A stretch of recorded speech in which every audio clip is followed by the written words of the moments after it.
তোমার আম্মা আমিনা গো তোমার দুধ মা হালিমা, তোমার আম্মা আমিনা গো তোমার দুধ মা হালিমা।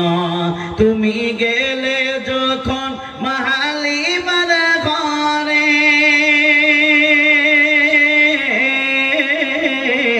খুদার করুণা ঝরে যে পড়ে, তুমি গেলে যখন মা হালিমার ঘরে, খুদার করুণা ঝরে যে পড়ে। মা হালিমা বলে খুদার রহম ঝরে পড়ে, মা হালিমা বলে খুদার রহম ঝরে পড়ে। আমার ঘরে এলো দেখো ওই খুদার করুণা, আমার ঘরে এলো দেখো ওই খুদার করুণা। তোমার আম্মা আমিনা গো তোমার দুধ মা হালিমা, তোমার আম্মা আমিনা গো তোমার আম্মা আমিনা, তোমার দুধ মা, তোমার আম্মা আমিনা গো তোমার দুধ মা হালিমা। দয়ার নবীজি আমরা তোমায় ভুলতে পারি না, দয়ার নবীজি আমরা তোমায় ভুলতে পারি না। তোমার আম্মা আমিনা গো তোমার দুধ মা হালিমা, তোমার আম্মা আমিনা গো তোমার দুধ মা হালিমা। তুমি মেশে চরাতে যাও রাখালের বেশে, মেঘের ছায়া করে তোমার মাথার উপরে, আর সর্প এসে হাওয়া করে গায়ে, আর সর্প এসে হাওয়া করে গায়ে।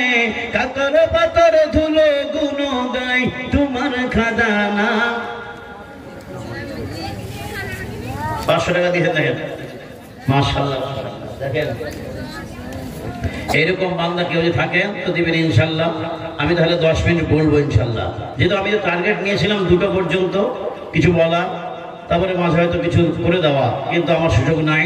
তবুও এই গজল গাওয়ার পরে কেউ যদি দেন, আমি মুসাফির মানুষ, একটু প্রাণ ভরে আপনাদের দোয়া করবো ইনশাল্লাহ। জি 500 টাকা কোরআনে, 150 টাকা দাম।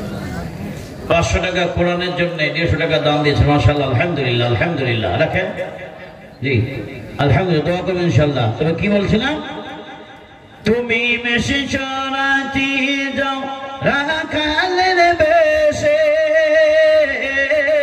মেঘেরা ছায়া করে তোমার মাথার উপরে, আর সর্প এসে হাওয়া করে গায়ে, আর সর্প এসে হাওয়া করে গায়ে। কাকর পাথর ধুলো গুনো গায়, কাকর পাথর ধুলো গুনো গায় তোমার খাজানা। তোমার আম্মা আমিনা গো তোমার দুধ মা হালিমা, তোমার আম্মা আমিনা গো তোমার দুধ মা হালিমা।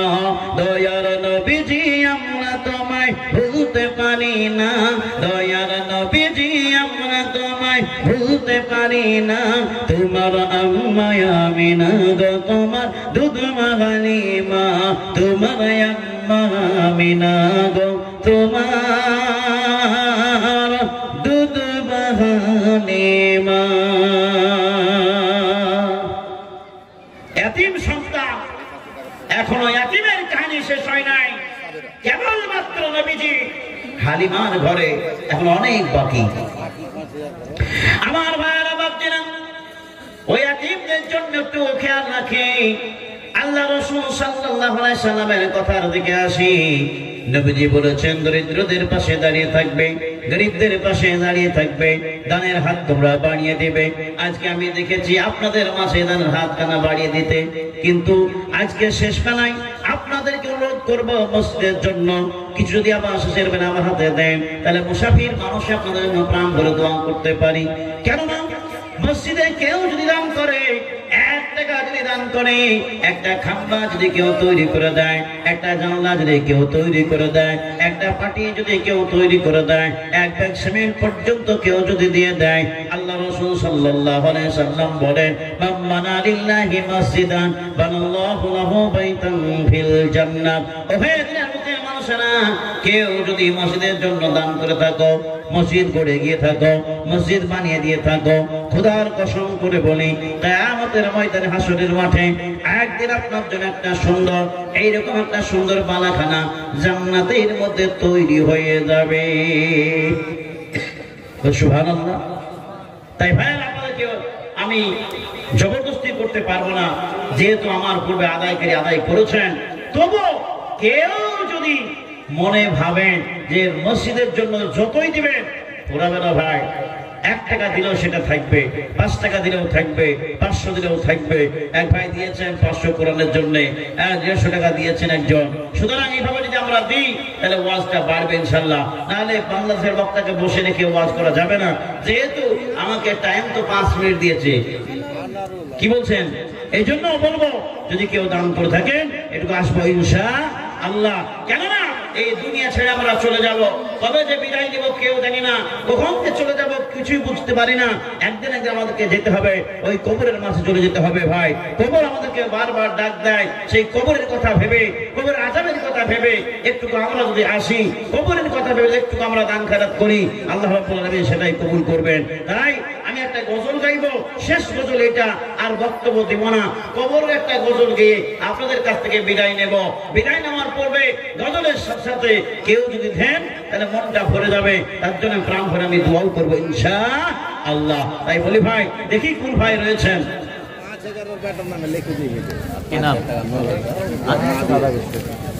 এই দেখেন এক ভাই,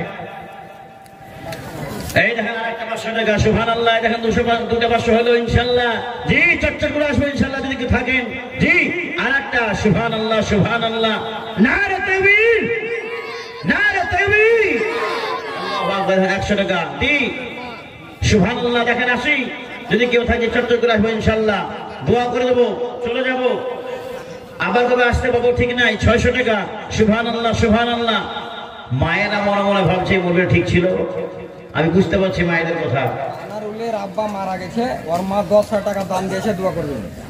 আনারুলের মা মারা গেছেন, আব্বা মারা গেছে, আব্বা স্ত্রী দিয়েছে দান। আচ্ছা, স্ত্রী দিয়েছেন। সুবহানাল্লাহ। 10,000 টাকা দিয়েছেন। আলহামদুলিল্লাহ, আলহামদুলিল্লাহ, মাশাআল্লাহ। আল্লাহ কবুল করুক, প্রাণ ভরে দোয়া করবেন ইনশাআল্লাহ। সাবেরা দিয়েছে, সাবেরা দিয়েছেন 500 টাকা। সুবহানাল্লাহ। দয়া তোমার পিয়ারা বান্দা কোথায় যে ছিল, তোমার পিয়ারা বান্দা কোথায় যে ছিল, এ ছিল কিনা ছিল মাওলা দানে বোঝা গেল। মসজিদের কথা শুনে মনেতে জাগিয়া 10,000 টাকা দিল মসজিদ লাগিয়া। মসজিদ বানাবো বলে দিল 10,000 টাকা, ইমানে আমলে মাওলা করে দিও পাকা। আরো মাওলা, আরো দোয়া করি মাওলা, শোনো গরবানা, দানকারীকে তুমি মাওলা কখনো ভুলো না। যে আশাই যে নিয়তে দিল 500 টাকা, ইমানে আমলে মাওলা করে দিও পাকা। আরো দোয়া করি মাওলা এক ভাইয়েরই কারণ, ইহ পরকাল দাও সুখের জীবন। দানেরই কথা শুনে দেখো এখানে আসিয়া 500 টাকা দিল মসজিদ লাগিয়া। মসজিদ বানাবো বলে করে দিল দান, কবুল করে নিও তুমি মেহেরবান। তুমি কবুল করিলে কে করিবে আর, তুমি তো দয়ার সাগর মতো ভান্ডার। আরো দোয়া করি মাওলা, শোনো গরবানা, দানকারীকে তুমি দিও জান্নাতে আঙ্গুর বেদানা। যদি কোনো আত্মীয় স্বজন কবরেতে নয়, উদ্ধারিয়ে নিয়ে মাওলা দানের বদলাই। এই দানে তুমি মাওলা হয়ে যাবা রাজি, দানকারীকে বানাই দাও পাক নামাজি। যেই দিন হাসরেতে কঠিন থাকবে না ছায়া, ভুলিও না তুমি মাওলা দানের মায়া। কম দাম বলে তুমি করিও না হেলা, উদ্ধারিয়ে নিও মাওলা কিয়ামতের বেলা। আল্লাহুম্মা আমিন। আর নাই যে কবর আমাদের প্রতিদিন ডাকে, কবরের কথা কি বোঝে নাই? এই দেখেন 100 টাকা, সুবহানাল্লাহ। জি, চটচট করে আসবে ইনশাআল্লাহ। 100 হোক, 200 হোক, 500 হোক, কাউকে টার্গেট দেব না। 5 লাখ হোক, যত খুশি আপনার সাধ্য অনুযায়ী আপনি দেবেন। যেহেতু যেটা আপনি দিয়েছেন আপনার সাধ্য অনুযায়ী, আগে টার্গেট দিয়েছেন, এখন আপনাদেরকে আমি কোনো চাপ দেব না। যা পারবেন ইনশাআল্লাহ রাস্তায় দিবেন। একটা মাত্র কবরের গজল গাইব ইনশাআল্লাহ। দেখেন আমরা জীবনে প্রতিদিনই পুরুষ মালানা প্রায় আমরা জানাজার ময়দানে হাজির হই। আজ আপনার, কাল আমার, পরশু অমুকজনার। 5 ওয়াক্ত নামাজ আদায় না করলেও এই মুসলমানরা জানাজা ছাড়তে রাজি না, ঠিক কিনা বলুন? জানাজার ময়দানে পৌঁছাবেই। সেই কবর আমরা প্রতিদিন যাই, কবর দেখি। কবর দেখার পরেও আমাদের এখনো চোখে কান্না এলো না, দুঃখ এলো না। নাদিম 500 টাকা, সুবহানাল্লাহ। জি, একজনের চোখে আমাদের কান্না এলো না, বরং জানাজাও শেষ, ইমাম সাহেবের ছেড়ে দেওয়াও শেষ, আমাদের গল্প গুজব আরম্ভ। 2 জন 5 জন 7 জন মিলে গাছের ছায়ে আমরা গল্প করতে আরম্ভ করে দিই। আর ওসমান গনি রাদিয়াল্লাহু তাআলা তিনি কবর দেখলেই কান্না করতেন, আর আমাদের জানাজা পড়া শেষ হয়ে গেলে হাসতে আরম্ভ করে দিই। এটাই তো আমাদের কথা। এই যৌবন কয়দিন থাকবে? এই দিন কয়দিন থাকবে? একদিন সব ফুরিয়ে যাবে, শেষ হয়ে যাবে। তাই কবি কি বলছেন?